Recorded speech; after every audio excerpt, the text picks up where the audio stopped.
Lesson 5, the second declension, nouns in US and UM, the dative of indirect object. Hi everyone, welcome back to Lenny's Latin class. Today we are on Lesson 5, which is on page 17. And today the main thing we're going to learn about is the second declension. I told you a while back that in Latin there are 5 declensions. A declension is a pattern of noun endings. Okay, so we have 5 different sets or patterns of noun endings. 5 declensions: the first declension, second declension, third declension, fourth declension, and fifth declension. And I'm just saying those words for you so you can get used to the terminology. So far we have studied the first declension. Remember porta, portai, portai, portam, porta, and so forth. That was the first declension. Generally speaking, most of the nouns of the first declension are feminine. And in the nominative singular, they will end with the letter A, like porta. There are a few masculine nouns of the first declension, but generally they're all feminine. Today we are moving from the first declension to the second declension. The second declension does not have the same pattern of endings. It's got a whole different set of endings that the nouns will have when they're in the different cases. Okay, let's look at section 53. In section 53, they tell us that in the genitive singular, all of these second declension nouns will end with the letter I. Okay, we'll talk about that more in a moment. Section 54 says that second declension nouns can be either masculine or neuter. Okay, and we have 2 charts below in section 55. When you see a chart like this that shows you all the possible endings, we call that a paradigm. So we have one paradigm for amicus, which is a masculine noun of the second declension. And below that you see bellum, which is a neuter noun of the second declension. Okay, in the first declension, 99% of the nouns are feminine. In the second declension, it's not so simple. We have a lot of masculine ones and a lot of neuter ones. So it's sort of a split declension. And here's the way to tell the difference between neuter and masculine in the second declension. The masculine ones end with US in the nominative singular. The neuter ones end with UM in the nominative singular. Okay, so amicus, which means friend, has a US ending in the nominative singular, so that's masculine. Bellum, down at the bottom of the page, in its nominative singular form, it has the ending UM. So that's neuter. Okay, US is masculine, UM is neuter. That's the basic idea for the second declension. So now that we know there are some masculine and some neuter nouns in the second declension, let's focus for just a moment on the masculine ones. Let's look at this amicus chart here. Again, amicus means friend. In English, we have related words like amicable. In French, you get the word ami, which means friend. In Spanish, you get the word amigo, which comes directly from amicus. The C changes to a G. Okay, so in the nominative singular, we have amicus. In the genitive singular, we have amici. There's the genitive singular ending that we're talking about up in section 53. It's the letter I with a macron over it. The dative singular and ablative singular will both end with a long O. So we get amico for the dative singular and also ablative singular. And for the accusative singular, we get amicum. In the nominative plural, we also have amici. So it's going to look like the genitive singular. This is a similarity with the first declension. If you noticed, in the first declension, the nominative plural and genitive singular looked alike. They both had the same AE ending. Here, they both have the same ending as well, except it's the letter I. In the genitive plural, in the first declension, we get arum, A-R-U-M. Here in the second declension, we get O-R-U-M, orum. So we get amicorum. For dative plural and ablative plural, just like the first declension, we get is as the ending. So amicis. And for accusative plural, we have amicos, a long O and then an S. Okay, so we have a few similarities to the first declension. The genitive plural is very similar. Dative plural is the same. Ablative plural is the same. We've noticed that nominative plural and genitive singular share an ending. So now let's go down to the bottom of the page and look at the paradigm for bellum. Again, bellum is a neuter noun of the second declension. So in the nominative singular, we have bellum. So that's a change from the masculine. Masculine would be us. Neuter is um. Genitive singular, same ending, the letter I with a macron. So belly, dative singular bellow, accusative bellum, ablative singular bellow. Again, notice that in the second declension, the dative singular and ablative singular are the same. They look the same. In the nominative plural, we get bella. So it's going to end with the letter A. And what I'm about to tell you about this is a very important rule in Latin and also in Greek. It's called the Great Neuter Rule. Okay? Any neuter noun, regardless of what declension it comes from, any neuter noun is going to have two characteristics that you need to be aware of. One, in the nominative plural, the plural ending there will be the letter A. Doesn't matter what declension it is. Doesn't matter if it's Greek or Latin. It's always going to be the letter A as the nominative plural ending. So one war, bellum. Two wars, bella. The other characteristic that neuter nouns have, this is very important, the nominative and accusative are always the same. Okay, look at the nominative line for bellum. Singular is bellum, plural is bella. Now look at the accusative line. Singular is bellum, plural is bella. So again, the nominative forms and the accusative forms are the same. So a quick review. For neuter nouns, the nominative plural will always be the letter A. That's your ending for the nominative plural. No matter what declension, it's always the letter A.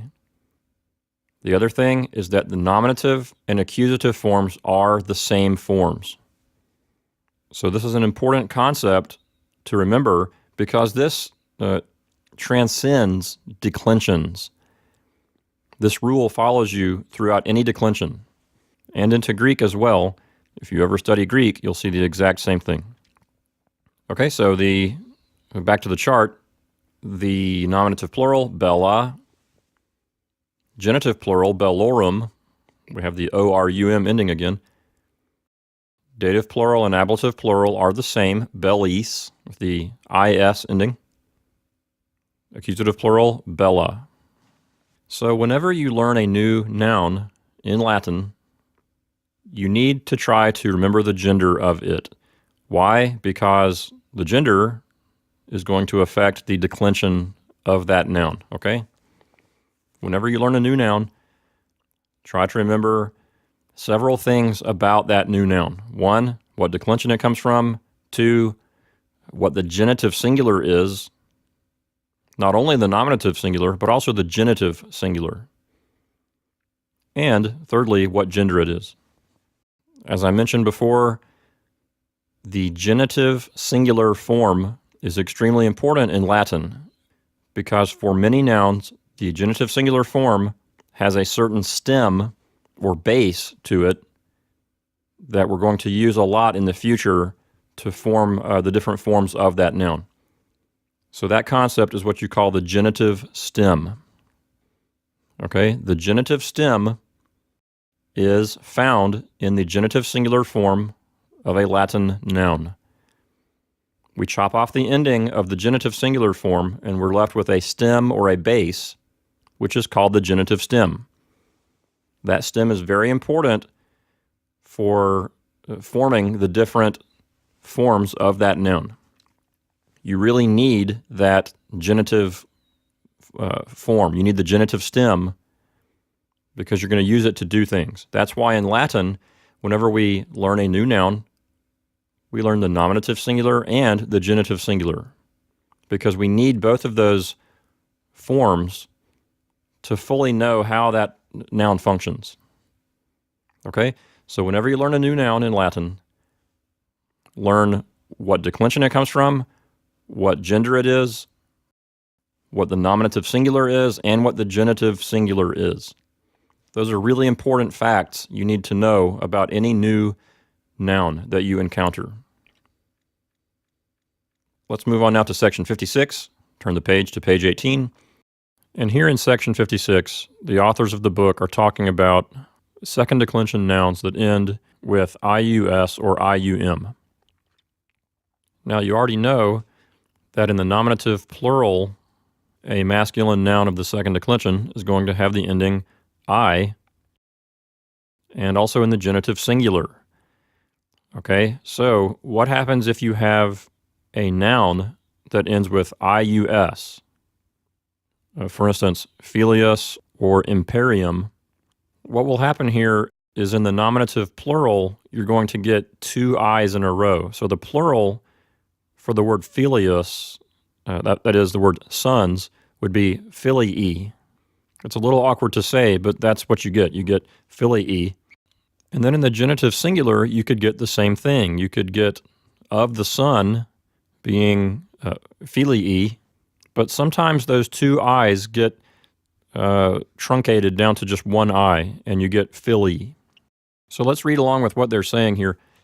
They say nouns in ius and ium have, in the genitive, I, or I. Okay, they're saying you can have either one with the accent of the nominative, so you keep the same accent on the same syllable as you would from the nominative. And they show us here, filius means a son, and then for the genitive, they say filii or filii. Same thing for imperium. It could be imperii or just imperi. So this is a spelling variation that you might see in the genitive singular. Okay, let's move on to section 57, the vocative.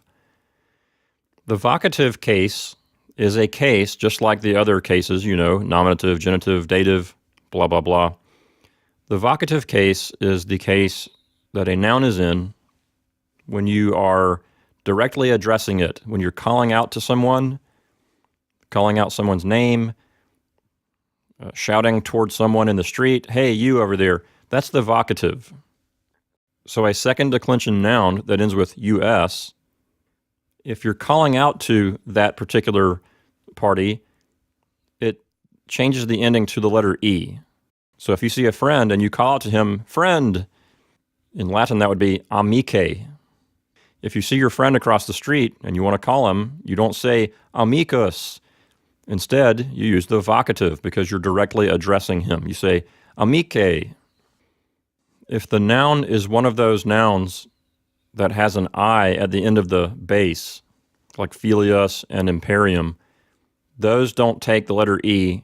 Their vocative happens with just the letter I at the end. And they give a couple of examples here. Filii, mercurii. Okay, that's enough second declension stuff for now.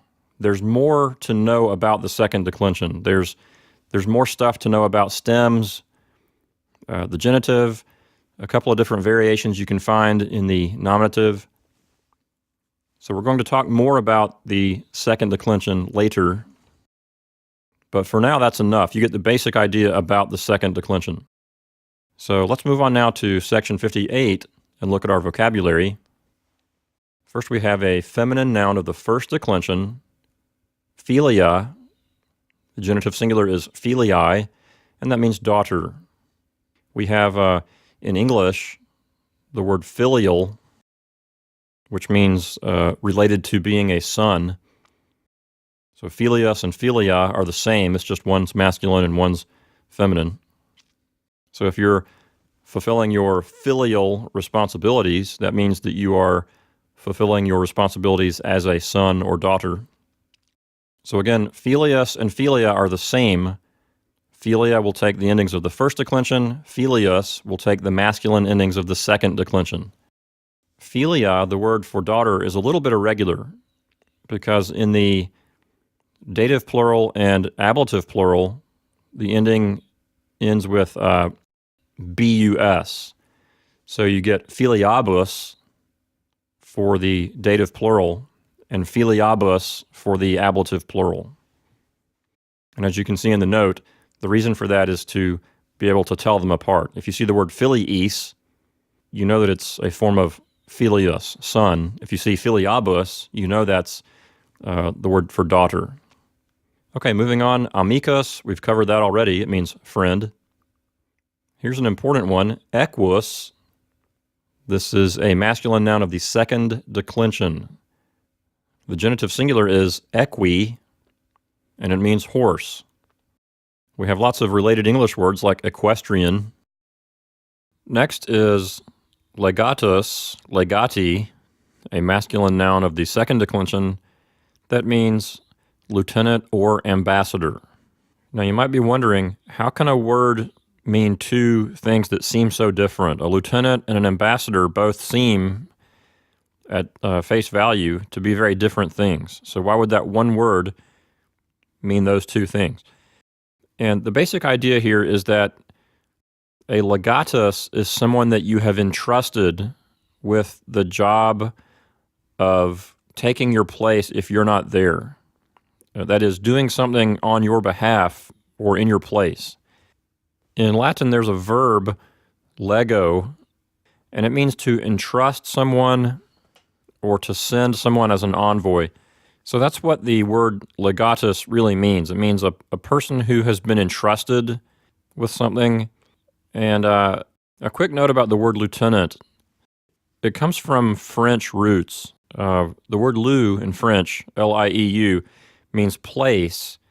And tenant, that part of the word means to hold. So the word lieutenant literally means someone who holds a place, a placeholder. For example, a governor of a state might have a lieutenant governor. If the governor is incapacitated for any reason, the lieutenant governor holds that place. That's the term lieutenant, a placeholder, like a deputy, someone who's in that spot if you can't be there. So in the Roman army, the thing that a lieutenant would be here in this context is a high-ranking general. So Julius Caesar, as we will soon find out, he was in charge of all the Roman armies in Gaul, and his high-ranking generals who were right under him were called legatus, or in the plural, legati. So they were lieutenants in the sense of his deputies, his high-ranking generals who could command the armies in his absence. Again, the idea is someone who's been entrusted to do something. And it's the same thing with a diplomat or an envoy that you send to do diplomatic work, to go and speak to another tribe or another nation. It's the same idea. You've entrusted that person to do something on your behalf. Basically, you're sending that person in your place, and you've trusted them to do something in your place. So legatus can mean a couple of different things, but they both have the same idea of someone else who's been entrusted to do something in your place, whether that is being a high-ranking general or being a diplomat or an envoy being sent to do diplomatic work. Okay, enough about legatus. Let's move on now to nuntius. Nuntius can mean messenger or message. It's a masculine noun of the second declension. This noun is related to a verb that we learned recently, nuntio, which means to announce. So nuntio, the verb, means announce. Nuntius is the person who does the announcing, the messenger. Okay, next is pagus, pagi, a masculine noun of the second declension, which means district or canton. I believe the English word pagan is related to this Latin word. Next we have galli, gallorum. That's a masculine noun of the second declension, and that means the inhabitants of Gaul. Again, the name of that area in Latin is Gallia. And notice that Galli is plural. So Galli is nominative plural. Gallorum is genitive plural. So they've given us the nominative and genitive forms here, just the plural ones. Same thing for Aquitani. Aquitani, Aquitanorum. That's the inhabitants of a place called Aquitania. Next we have Bellum, which means war. So Bellum, belli. We studied that a few moments ago. It's a neuter noun of the second declension. Related English words would be belligerent. Also, we have the term antebellum, which means before the war, oftentimes referring to the Civil War. Next, we have oppidum, OPD, a neuter noun of the second declension, which means town. Next, we have pilum, pili, a neuter noun of the second declension, which means javelin. A couple of verbs here. First, the verb for giving something to someone, that's do, D-O. The infinitive form is dare. So the four principal parts, do, dare, dati, datum. This verb is a little bit irregular. You can see the note there at the bottom. In the infinitive, there is no macron over the A. That's a short A. Ordinarily, for a first conjugation verb, the infinitive would have a long vowel there. This one does not. And the third and fourth principal parts don't really match what you would expect from a first conjugation verb. We have lots of words related to this Latin verb. If you see the fourth principal part, datum, we've brought that word into English as information. The plural is data, or sometimes we say data. You can say, my computer holds lots of data. The next one is very regular, pugno, pugnare, pugnavi, pugnatum, which means to fight. Lots of English derivatives like pugnacious. Okay, as we prepare to do our translation, don't forget, it's a good idea to speak the language. Practice speaking Latin. You can take the different vocabulary words you've learned, and you can try to make sentences out of them and practice saying things in Latin. And we'll talk more about that at the end of the lesson. Let's move on now to section 59. Don't write out these exercises like homework. Let's just go over them together and discuss the grammar and the forms of each one. Number one just says legati. That means a lieutenant general or a diplomat or an envoy. Legati could be nominative plural, or it could be genitive singular. It's the same form for both, so we don't know which one it is. We have no context here. And number two, we have equorum and equus. Just a couple of forms to practice with. Equorum is genitive plural. That means of the horses. It's a form of the noun equus. The next word, equus, has the is ending. That could be dative plural or ablative plural. Number three, legatis nuntiis filiabus. Okay, legatis is a form of legatus. It could be dative plural or ablative plural. We don't know. Next we have nuntiis. Same thing. It could be dative plural or ablative plural. It's a form of the word nuntius, which means messenger. And finally, filiabus. We talked about the word philia, which means daughter. It's a feminine noun of the first declension. We mentioned that it's a bit irregular in that in the dative plural and ablative plural forms, we have the ending in bus or abus. So filiabus could be dative plural or ablative plural. Again, we're just practicing recognizing some forms here. Number four is next, nuntio filio. And the same thing with filio. That's the word filius, which means son. It could be dative singular, or it could be ablative singular. In number five, we have a prepositional phrase, per nuntium. Per means through. It's a preposition which requires the accusative case, or as we say, it takes the accusative case, and nuntium, as you would expect, is accusative. Nuntium is a form of the noun nuntius, second declension masculine noun, which means messenger. So number 5 will say, through a messenger. In number 6, we have another prepositional phrase, intere equus. Inter is a preposition that requires the accusative case, and it can mean between or among. Equus is a form of the word equus, which means horse, and it is accusative plural. It has to be accusative plural because it's the object of the preposition inter. So number 6 will say, between the horses. Number 7, cum gallis, cum filio. A couple more prepositional phrases to practice with. Cum is a preposition that requires the ablative case. So gallis, the object of the preposition cum, is ablative plural. So cum gallis says with the Gauls. Cum filio, filio is a form of filius, which means son. So cum filio says with the son. Again, in both instances, the preposition cum is taking the ablative. Number 8 is next, equi amicorum. Okay, equi here is nominative plural. It means horses. And amicorum is genitive plural, of the friends. So we could say the horses of the friends, but it would be smoother English to say the friends' horses with an apostrophe after the word friends in order to show possession. Number 9 is next, a couple of forms to practice with. Pagi, pagos.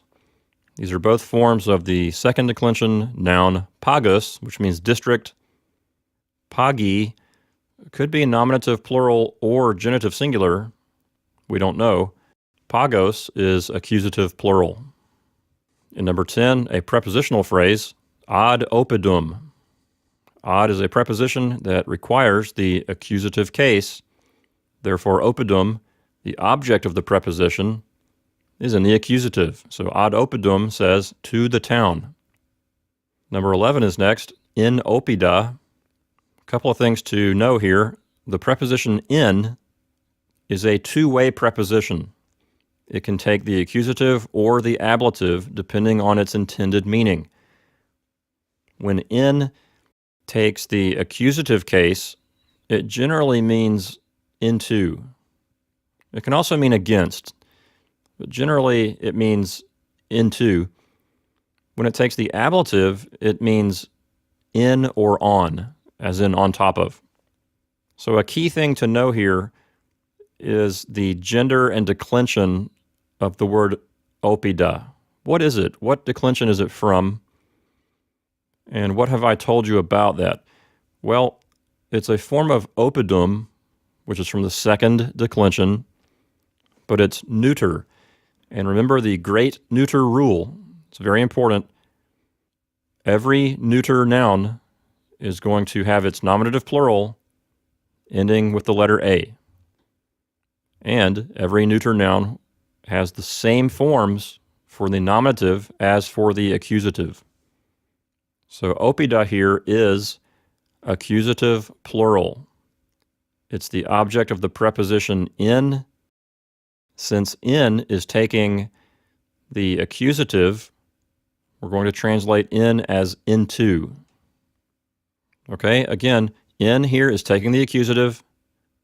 When it takes the accusative, it oftentimes means into. Oppida is neuter, so that A ending you see there could be nominative plural or accusative plural. Here it's accusative, so number 11 says, into the towns. Number 12 is next, in oppidis. Okay, you have to put your thinking cap on here. What's the difference between 11 and 12? In 11, we saw in taking the accusative. Now we see it taking the ablative. So when in takes the ablative, it can mean in or on. Oppidis here is ablative plural. So we'll translate 12 as in the towns. Exercises 11 and 12, that's a perfect opportunity to see how the preposition in is a two-way preposition. It can take the accusative or the ablative. Those are excellent exercises to study that. If you've read Getting Started with Latin, you already know this because I talked about that a lot in that book. Number 13 is next. Pilo, pilorum. These are two forms of the noun pilum, which is a neuter noun of the second declension. Pilum means javelin. Pilo could be dative singular or ablative singular. Pilorum is definitely genitive plural. It means of the javelins. Number 14, ante bellum. Okay, it means before the war. This expression has come into English. Typically, in English, when we say something is antebellum, that means it happened or originated before the Civil War. So if you have a house built in the year 1850, you could say, well, this is an antebellum house. When we say antebellum, that's kind of an anglicized pronunciation. A more authentic Roman pronunciation probably would sound like ante bellum. Anyway, ante requires the accusative case, so bellum is accusative. Moving on, you're welcome to do section 60 on your own. I would prefer if you do those exercises verbally instead of written. Moving on to section 61, we have a definition. We're going to learn here about the indirect object. Okay? An indirect object is the object to or for which anything is given, said, or done.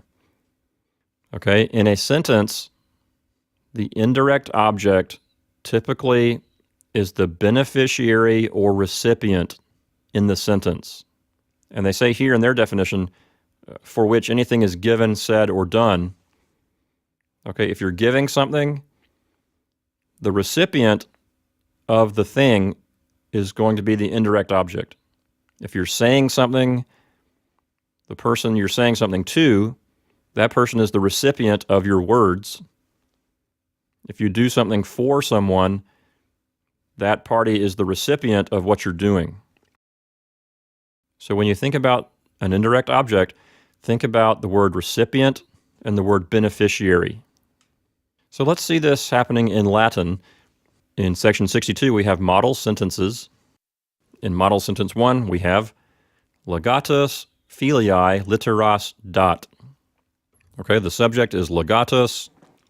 That means a high-ranking lieutenant general. The verb is dat. Dot is a form of the verb do, which means give. So dot is third person singular. Let's think of those forms for a moment. Do, das, dot, damus, datus, dant. Okay, so dot means he, she, or it gives. So the lieutenant gives, and what's he giving? Well, we need something in the accusative case. That's the direct object. Literas here, well, that's accusative plural, so that can be the direct object. So the lieutenant general is giving letters. If we translate it plural, that means like letters of the alphabet. Probably this just means a letter like an epistle. So we'll translate literas in a singular fashion.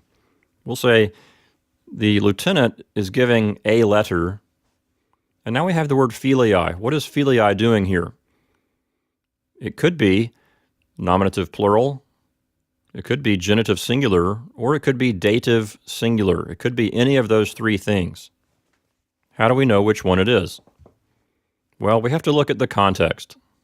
If filii were genitive, the sentence would read, the lieutenant general of the daughter, and that doesn't really sound good. It doesn't make much sense. If it were nominative plural, it would say something like the lieutenant general daughters. That doesn't make much sense either when you take into account the verb dot.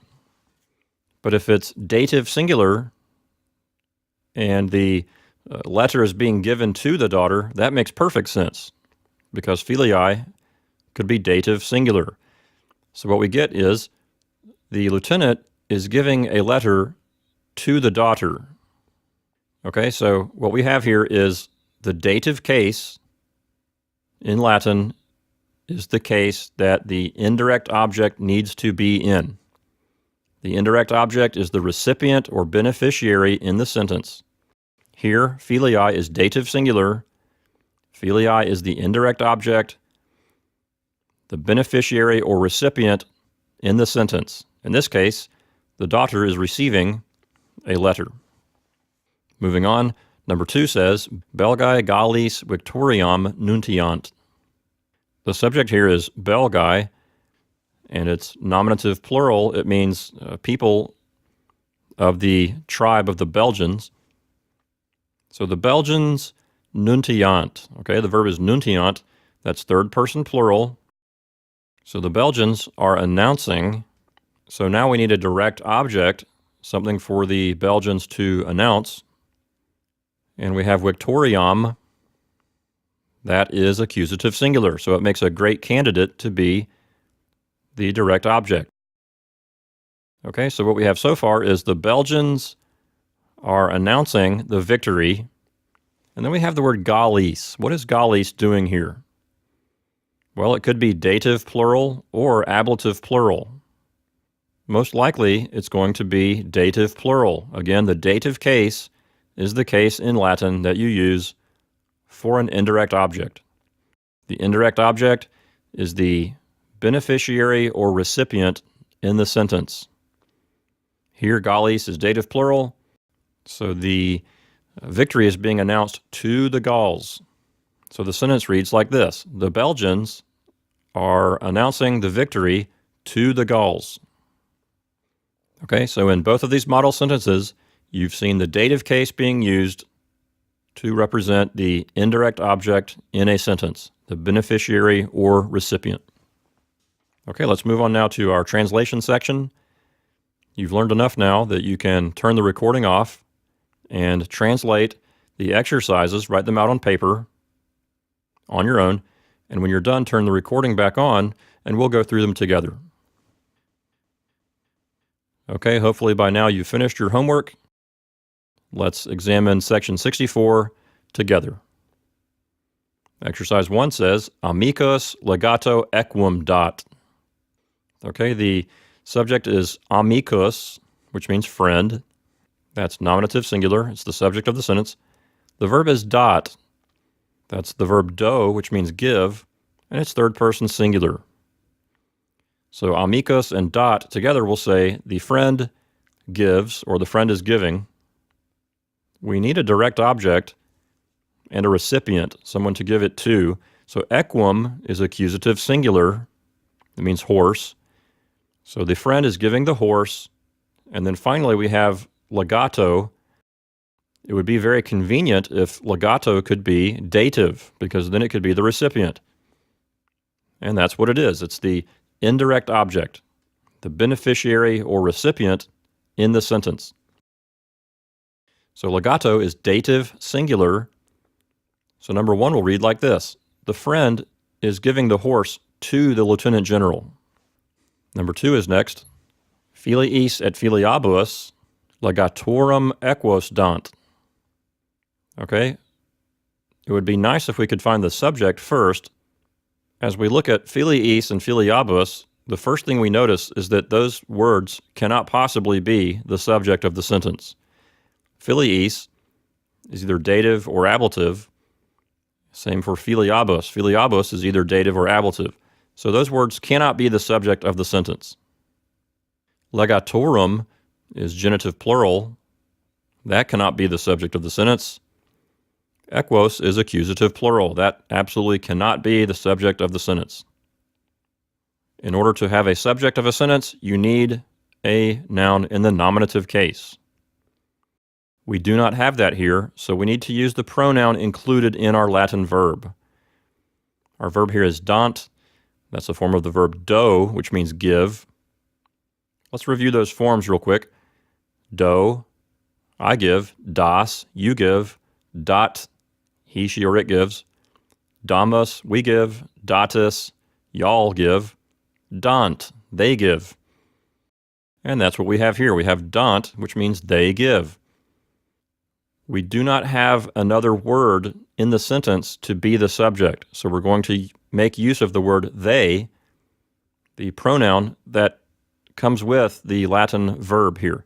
Dant will be translated as they give, or they are giving.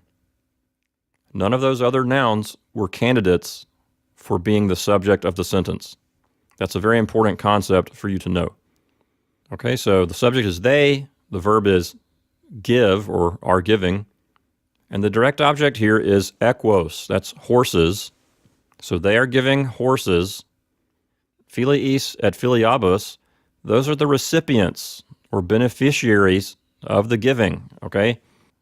And what case do we associate with the beneficiary or recipient? The dative case. So filiis and filiabus are both dative plural. So that means to the sons and to the daughters. Right after those two words, we have a genitive. When you see a genitive right after a noun, it's typically possessing the noun that came right before it. So legatorum is genitive plural. It means of the generals or of the lieutenants. So what we get here is to the sons and to the daughters of the generals. That's how that will read. Legatorum is possessing filiis and filiabus. So number 2 reads like this. They are giving horses to the sons and daughters of the lieutenants. Number 3 is next. Amici filii et filii sunt in Germania. Okay, amici is nominative plural. It means friends. Generally speaking, as I just said a moment ago, a genitive noun that's possessing something will come right after the noun it possesses. So when you see amici filii, filii here is genitive singular, so we'll read that as the friends of the son. Okay, amici is nominative plural, filii is genitive singular, the friends of the son. Also we have filii, which is also genitive singular, so that's of the daughter. So the friends of the son and of the daughter. The verb here is sunt, that means they are. In Germania is a prepositional phrase. Remember that in is a two-way preposition. It can take the accusative or the ablative. Here, Germania is ablative singular. You can tell because of the macron over the letter A at the end. So in here is taking the ablative. We'll translate in as simply in. So number 3 reads, the friends of the son and of the daughter are in Germany. Next we have Messala nuntium videt. Okay, the subject here is Messala. That's a person's name. It's a masculine noun of the first declension. The verb here is videt. That's a form of the verb video. Remember that video is a second conjugation verb. The connector vowel before the personal ending will be the letter E. And that's what we have here, videt. We have the letter E, then the personal ending, which is the letter T. That's the personal ending for the third person singular. Let's recall those forms very quickly. Video, vides, videt, videmus, videtus, vident. Okay, so here, videt is third person singular. It's he, she, or it sees. So what we have so far would say, Messala sees. It would be nice if we could find a direct object, and that's what we have here with nuntium. Nuntium means messenger, and it is, in this particular case, accusative singular. So that is the direct object. So number 4 says, Messala sees the messenger. Number 5 is next. Helvetia in quatuor pagos est. Got to turn the page. Divisa. Okay, Helvetia is a place. Est is the verb, that means is. Divisa, as you already know, is an adjective that means divided. So Helvetia is divided. And then we have in quatuor pagos. Okay, quatuor is a number. It means 4. Pagos is the accusative plural form of the noun pagos, which means district or canton. So in quatuor pagos, we'll say into 4 districts. Again, the preposition in is a two-way preposition. It can take the accusative case or the ablative case. When it takes the accusative case, it generally means into. It can also mean other things. When it takes the ablative case, it generally means in or on. Here it's taking the accusative in pagos into districts. And the word quatuor is modifying districts. So it's 4 districts. You may ask yourself the question, why does quatuor not have the same ending as pagos? Why is it not quatuoros pagos? The reason for that is that these numbers in Latin are indeclinable. The word quatuor, which means 4, is always just quatuor. It doesn't change endings for various forms. It's an indeclinable. It's always the same. So quatuor is just quatuor. In quatuor pagos says into 4 districts. So number 5 will say Helvetia is divided into 4 districts. Moving on to number 6 at the top of page 20, persuadet amico. The verb here is persuadet. That's a form of the verb persuadeo. It's a second conjugation verb. Amico is a form of the noun amicus, which is a second declension masculine noun. And in this case, it happens to be dative singular. Okay? So we need to talk about this a little bit. There are some verbs in Latin which just naturally take the dative case, not the accusative case. Okay? In English, we would use the word persuade with a direct object. I am persuading my friend. Okay, in that sentence, the word friend is the direct object. We're doing an action to the friend. We're persuading the friend. In Latin, that's not how they think of it. In Latin, they think of the person that you're persuading as the beneficiary or recipient of the persuading. If you look down at the bottom of the page, you'll see a footnote. It says the verb persuade in Latin governs the dative of indirect object. That means it takes the dative. We should expect the accusative of the direct object, but to the Roman mind, persuadio meant I give a persuasive reason to someone.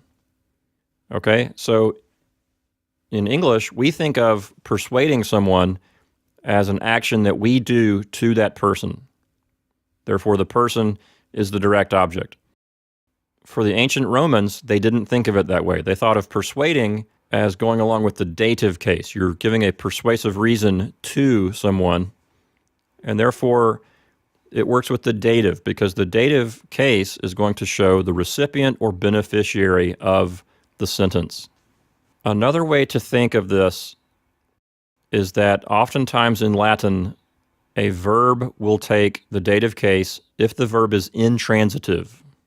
Okay? You need to learn a couple of terms here, transitive and intransitive. Transitive means that a verb can take a direct object. For example, in English, take the verb hit. I hit the ball with the bat. Okay? The English verb hit is a transitive verb. Why is it transitive? Because it can take a direct object. It's the kind of verb that applies action or describes action taking place to something. That is a transitive verb. An intransitive verb is a verb that cannot take a direct object. It's just a verb that describes ongoing action, but the action isn't being done to anything or anyone. Take, for example, the verb swim. I swim in the pool. Okay? I'm swimming and I'm doing an action but the action isn't being done to anyone. There is no direct object. I can't swim someone. It doesn't make any sense. So in English, the way we would typically think of the verb swim is as an intransitive verb, a verb that cannot take a direct object. Of course, you can use the verb swim to say, I swam a mile or I swam a pool. But the way generally we think of it and the way generally we use it is in an intransitive kind of way. Yesterday, I swam in the pool. Okay, so now you know the difference between transitive and intransitive. In Latin, oftentimes verbs that are intransitive will take the dative case. In the case of number 6, you could think of the verb persuadeo as someone being persuasive. Okay, if I say I am being persuasive, that's an intransitive kind of thought. There's no direct object, but you can be persuasive toward someone. In Latin, that kind of sentence is the kind of sentence that will take a dative with the intransitive verb.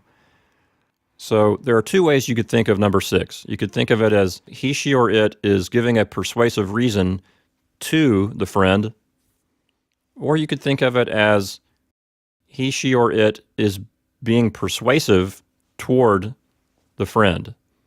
You can think of it either way, but regardless of how you think of it, the basic fact is still the same, that persuadeo needs to take the dative case, not the accusative case. At the bare minimum, what you need to know right now is that the verb persuadeo takes the dative case. So whenever you see persuadeo, expect a dative as the person that is being persuaded. So the basic translation for number 6 is, he is persuading the friend. With an unaccompanied noun like amico, we can throw in a possessor word like his. We can say, he is persuading his friend, because that idea is implied in the Latin. So we'll translate number 6 as, he is persuading his friend. Moving on to number 7, persuadent amicis. Okay, we have persuadent, which is a form of the verb persuadeo, and then we have a noun ending with is. We know that the verb persuadeo takes the dative, so that makes it look very likely that amicis will be dative plural. Persuadent is third person plural. It's they persuade. And then amicis is dative plural, so it's they persuade the friends. You could think of it as they are being persuasive toward the friends, or they are giving a persuasive reason to the friends. Regardless of how you think of it, it's still taking the dative case. They are persuading the friends. And as I said before, we can throw in a possessive word here because that's implied by the Latin. In this case, we could throw in the word their. They are persuading their friends. Number 8 is next. In opidis celtarum sunt equi et pila. Okay, a few things to know here. First of all, the third person verbs of being, est and sunt, they can mean there is and there are. Especially if they come at the beginning of a sentence or the beginning of a phrase or the beginning of a sense unit, a part of a sentence. Generally speaking, when I see est or sunt at the very beginning of something, I think of there is or there are. That's the first thing that comes to mind. So let's look more closely at number 8. We have a prepositional phrase here, in opidis. Here we have the two-way preposition in, taking the ablative case. Opidis is ablative plural, and it means towns. So in opidis says in the towns. Celtarum is genitive plural, and that's possessing the towns. Okay, Celtarum means of the Celts. So what we have so far says in the towns of the Celts, and we'll translate sunt as there are. So in the towns of the Celts, there are equi et pila. Okay, equi means horses. That's nominative plural. Pila means javelins. Okay, that's a form of the noun pilum, which is a neuter noun of the second declension. Remember that all neuter nouns have a nominative plural ending with the letter A. So you have one pilum, but two pila. Okay, it's neuter. The nominative plural will end with A. Therefore, equi and pila are both nominative plural. So number 8 says, in the towns of the Celts, there are horses and javelins. Number 9 is next. Causam belli nuntiamus. Okay, there is no word here to be the subject of the sentence. It's just we is the subject. Nuntiamus is first person plural. It's a form of the verb nuntio, which means announce. So nuntiamus says we are announcing, or we announce.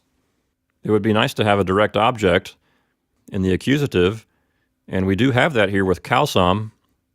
That's the noun causa, a feminine noun of the first declension. Here it's accusative singular, causam.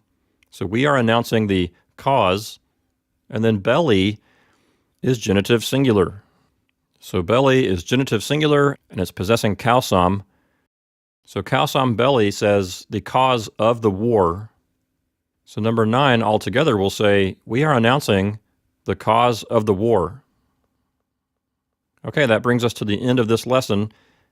All that's left is section 65, which is Latin composition. What would be great is if you could practice your spoken Latin here using these English sentences as cues or ideas. The reason you can use them as cues or ideas is because these English sentences contain just words that you already know, just words that the authors of the book have already introduced to you in the book. So let's try a few things. Number 1 says, I see the horses of the Gauls in the forest. Let's take it easy and just do the I see the horses part. We could say video equus.